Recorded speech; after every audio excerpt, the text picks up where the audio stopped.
The Mandalorian Season 3 has come to an end. To celebrate, let's go through 101 deep-cut Star Wars references and Easter eggs I found while watching all 8 episodes. In Chapter 17, The Apostate, Ragnar Vizsla's helmet uses the Death Watch color scheme seen in the Clone Wars and Season 1 of The Mandalorian. Pre-Vizsla was the leader of Death Watch, so it makes sense that his descendants would keep those colors. At Ragnar's ceremony, you can see some flags on display. The white flag bears the symbol of House Vizsla. The smaller symbol at the bottom has classically been associated with Jaster Meriel, the Mandalorian who took in Jango Fett, but I don't think that's what they're going for here. It's also been a symbol related to bravery. Ragnar is played by Wesley Kimmel, who also played the Tusken Raider child in the Book of Boba Fett. Maybe the Mandalorians are just bad at picking planets to hide on, but I'm choosing to believe they chose to live on a hostile world full of dinosaurs because of what the Armorer said in Season 1. When you walk the way of the Mandalore, you are both hunter and prey. The struggle to survive might be the point. As Din and Grogu travel through hyperspace to Navarro, a handful of large creatures can be seen flying alongside them. They are called Purrgil, massive whale-like creatures that have the ability to access hyperspace naturally. Ancient spacefarers studied them to learn how to use hyperspace themselves. They first appeared in Star Wars Rebels, and footage from Star Wars Celebration suggests that we will be seeing them more clearly in Ahsoka. Greef Karga tells Din that Navarro has become an official trade spur of the Hydean Way. That hyperspace route was first created for role-playing materials in 1995. It ran from the core of the galaxy to the, quote, southern part of the Outer Rim. Karga also mentions Belters mining asteroids near Navarro. I don't know if that was purposeful or not, but it sure seemed like a deliberate reference to the Expanse, where Belters, or people who lived in the asteroid belt of our solar system, mined for ice and other resources. IG-11 reactivating and crawling along the ground to attack Grogu was reminiscent of the Terminator chasing Sarah Connor at the end of The Terminator. I also like that the animation gave off a subtle stop-motion feel. Anzellans have popped up in several stories since we were introduced to Babu Frick, but this is their first live-action appearance since The Rise of Skywalker. They are still voiced by Shirley Henderson, who voiced Babu in Episode 9. At the end of the episode, Din and Grogu travel to Kalevala, the ancestral seat of House Kryze. Its first story mention was in the Clone Wars, but this is the first time we've ever seen the planet. In Chapter 18, The Mines of Mandalore, Din visits Tatooine during the celebration of Bunta Eve, the holiday first mentioned in The Phantom Menace and the reason for the pod race Anakin participates in. The Jawas stripping speeders only to sell the parts back to their owners is a similar scam as the one Tika pulls on Obi-Wan in the Obi-Wan Kenobi series. In case you didn't watch the Book of Boba Fett, you can once again see Peli's newest droid, BD-72. BD droids were first created for the video game Star Wars Jedi Fallen Order. They were exploration droids, so BD-72 would have literally been designed for a trip to Mandalore, and yet Peli sold Din R5-D4 instead. She mentions R5 serving in the Rebellion, which comes up later in the series, but also lines up with his story by Ray Carson in the book from a certain point of view. Before winding up with the Jawas, he can barely remember being part of the Rebellion, just like R2-D2. Din tells Grogu some of Mandalore's history, saying it was once green and beautiful. That's true, but it hasn't been that way since the Mandalorians battled the Jedi thousands of years earlier. He points out Concordia, Mandalore's moon, where he grew up. That's where Death Watch secretly grew their forces during the Clone Wars, so it makes sense the children of the Watch would have called the moon home as well. The remains of the large domed city were once called Sundari, the capital city of Mandalore, which can be seen in several episodes of the Clone Wars and Star Wars Rebels. Inside the ruins, we can see what's left of Mandalorian architecture, which was based on Cubism. Some of the specific structures match buildings seen in the Clone Wars. The sewers also match a moment in the Clone Wars where Maul gathers the forces of his Shadow Collective underground during the Siege of Mandalore. The cyborg Thing's ability to detach its head after its apparent death seemed like an homage to the Thing. Bo-Katan mentions she was part of the royal family and specifically talks about her father, whose name was Adonai Kryze. Bo has yet to mention her sister, the Duchess Satine. I'm still waiting on that one. The Mythosaur at the end of the episode is only the second time we've ever seen one depicted. The first was in a Legends reference book called The Bounty Hunter Code. The design has changed quite a bit since then.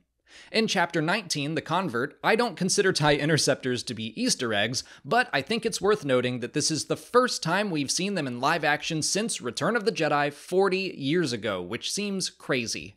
Over on Coruscant, we revisit the galaxy's opera house, where Palpatine once told Anakin the tragedy of Darth Plagueis the Wise during a performance of Squid Lake. This time around, we see Dr. Pershing talking about cloning techniques that may or may not have to do with Palpatine's attempts to cheat death. The Coruscanti elite talking to Pershing about how they don't know or care about who is in charge seems perfectly in line with some of the themes of Andor. I think they would fit right in with Perrin. Pershing's droid driver tells him he should visit the Skydome Botanical Gardens. That location first appeared in the Star Wars Legends book, Jedi Search. The droid goes on to describe the mysis blossoms, flowers that could be found on Kashyyyk in the game Star Wars Galaxies. Finally, the droid mentions the Galactic Museum, which was first created for the Tales of the Jedi comics, which took place thousands of years before The Mandalorian. It's also more recently popped up in Charles Soule's run of the flagship Star Wars comic. While the amnesty program is new to Star Wars, at least with this specific name, it all feels perfectly in line with what we know of the New Republic as established in books like Last Shot by Daniel Jose Older and the Alphabet Squadron trilogy by Alexander Freed. Pershing listens to what might as well be a Wikipedia entry about Coruscant while he relaxes in his room. Later, he and Elia Kane visit Monument Plaza, a location that was first drawn by Ralph McQuarrie for the Illustrated Star Wars universe in 1995. It has also appeared in the Clone Wars. The magician at the fair is played by cinematographer Dean Cundey, who worked on 2 episodes of The Book of Boba Fett, but he's more well known for films like Jurassic Park, which is fitting since he magically reveals a Dilophosaurus. It's also possible the scene could have been inspired by the original logo for Industrial Light and Magic.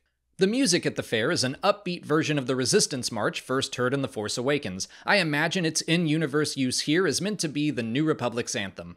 The mountain peak of Umate, just like Monument Plaza, appeared in the Clone Wars but was also first illustrated by Ralph McQuarrie. Pershing's superior in the New Republic tells him Happy Bindu Day, which is one of the 5 days of the week on Coruscant. He also mentions the decommissioning of the Alliance fleet, which is another piece of history set up by the book Last Shot. The Arabesh at the train station reads Federal Station, Executive Building, Monument Park. The public transit system of Coruscant has a zero-tolerance policy on its rules and restrictions. Report all violations immediately. On the train, Elia Kane says, Tongs Days, am I right? Another day of the week in Star Wars. The other 3 are Prime Day, Syntax Day, and Gel Day. The police speeder is reminiscent of the Republic police gunship seen in the Clone Wars, but with updates to the design. The patches on the New Republic officer and technicians is the Star Wars version of the real-world Red Cross and can be seen in many stories, like on the clone medic Kix in the Clone Wars. The technicians wear uniforms that are very similar to Imperial engineers, which I think is telling, as they hook a man up to an Imperial torture device. Pershing tells a Mon Calamari officer the words, "It was a trap," which I assume had to be written on purpose. In Chapter 20, The Foundling, Bo-Katan claims the flying creature took Ragnar to a nest that is no higher than the peaks of Kira Morit on Mandalore. That place served as the home of the Mandalorian Scarada clan in Legends and was a refuge for any clones who deserted the army of the Republic during the Clone Wars. The Armorer tells Paz Vizsla to bring the Shriek-Hawk training team with them on their mission. Those creatures were native to Mandalore and also served as the sigil for Death Watch. Grogu having a flashback as a new piece of armor is made for him is a direct reflection of Din's flashbacks in Season 1. In this episode, we learn that Jedi Master Kelleran Beck rescued Grogu from the Jedi Temple. He is played by Ahmed Best, who also played Jar Jar Binks in the prequels.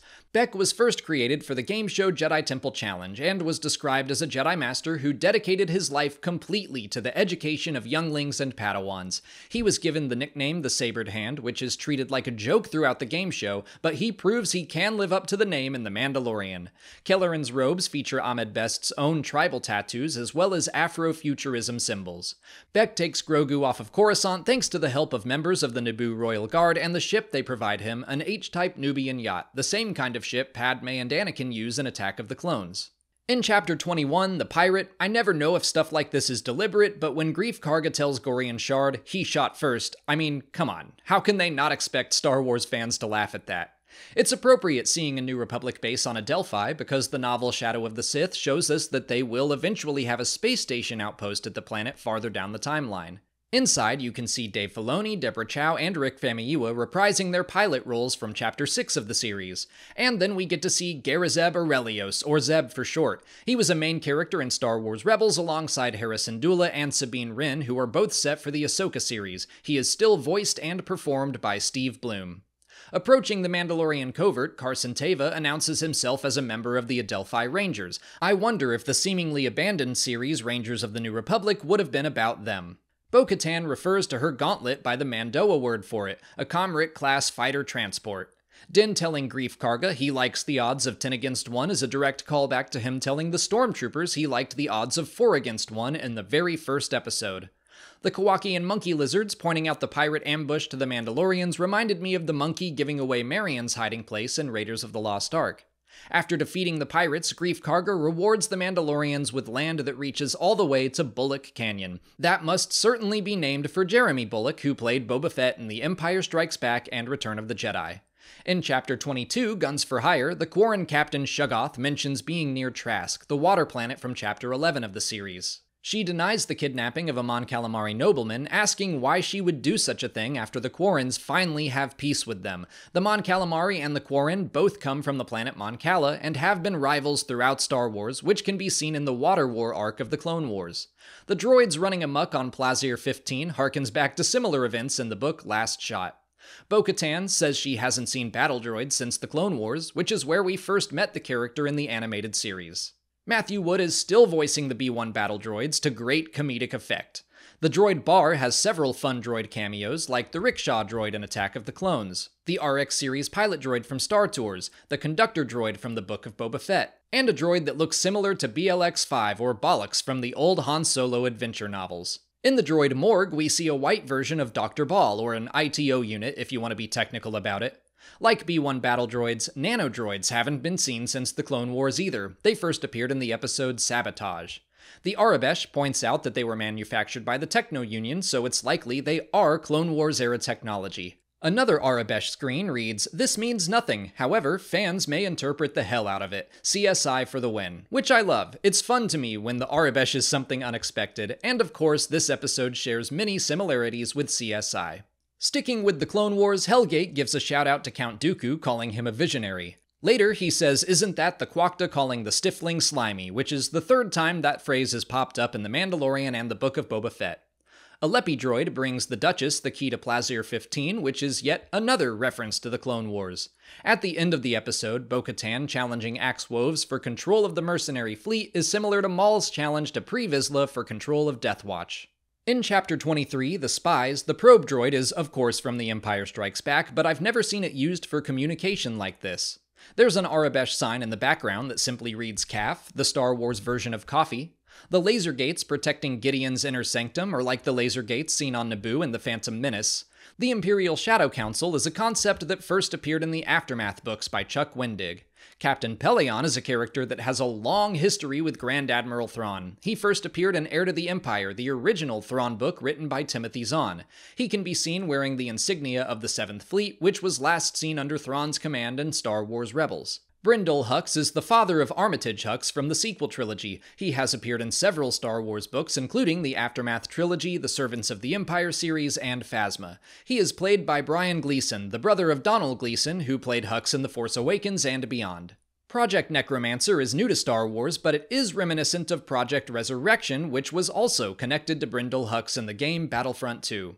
The Mythosaur painted on the former Imperial cruiser is similar to something we will likely soon see on Thrawn's personal Star Destroyer, the Chimera. On Mandalore, Koska Reeves first mistakes the Mandalorian boat for night owls. I don't believe we've ever actually seen those creatures, but Bo-Katan wears the night owl as her crest. One of the Mandalorian survivors asks the armorer if she is Death Watch after learning she was on Concordia. While there have been plenty of visual references to Death Watch in this series, I believe this is the first time we've heard the name spoken aloud in live action. When Bo-Katan claims she was selfish and it led to Mandalore's destruction, I believe she is referring to her role in Death Watch serving Pre Vizsla, fighting against her own sister. The giant dinosaur-like creature that pops up out of the ground lines up with Mandalore's Legends history, where they had to conquer the planet from massive animals like the Mythosaur. The Imperial troops encountered in the Great Forge are similar to Imperial supercommandos seen in Star Wars Rebels. Their armor is somewhat similar, but unlike the ones in Rebels, I don't believe these new troopers are actually Mandalorians. Moff Gideon's new Dark Trooper suit is likely inspired by the Phase 3 Dark Trooper from the game Dark Forces. The final boss of that game was General Rom Mak, wearing the armor as a suit, just like Gideon. And Dark Troopers in the game were said to be lightsaber resistant, although they used a Frick alloy rather than Beskar. Of course, Praetorian Guards are a reference to The Last Jedi, but their armor is like a mix between what we see in Episode 8 and the Imperial Royal Guard from Return of the Jedi. In Chapter 24, The Return, we learn that R5-D4 has little jets in his legs, just like R2-D2. Gideon's room full of clones that may or may not be Force-sensitive was reminiscent of a similar room from the Force Unleashed games, as well as elements of the Legends comic Dark Empire. And those are all the Easter eggs or Star Wars references or whatever you want to call them that I caught in Season 3 of The Mandalorian. Let me know what you found down in the comments. If you haven't already, please like this video, subscribe to the channel, follow us on TikTok, Twitter, and Instagram, and consider checking out our Patreon page for video reactions and audio commentaries for every episode. As always, thanks for watching, and may the Force be with you.